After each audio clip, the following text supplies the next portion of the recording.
Hi, my name's Jason, and I used to be just a good old average American kid living in upstate New York. There's me. I played baseball, mastered Mortal Kombat, went to the prom, said the Pledge of Allegiance every day, and loved my country. I even lived the dream of every difficult days ahead. But it really doesn't matter with me now, because I've been to the mountaintop.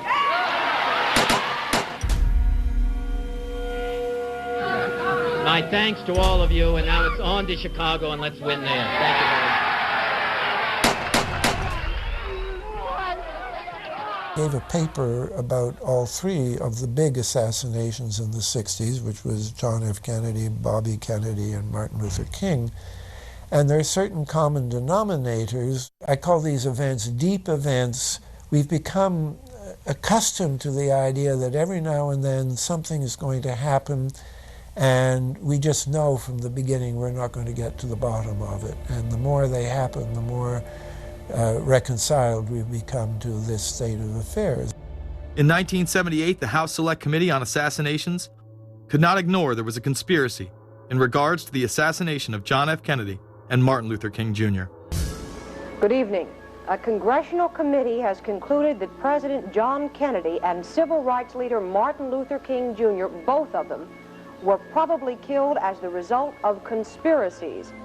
The House Assassinations Committee wound up its 2-year study by recommending that the Justice Department look into both cases. In the assassination of Dr. Martin Luther King, the committee concluded the likelihood of conspiracy. The committee's summary of findings says President Kennedy was probably assassinated as a result of a conspiracy, that its evidence establishes a high probability that 2 gunmen fired at the motorcade.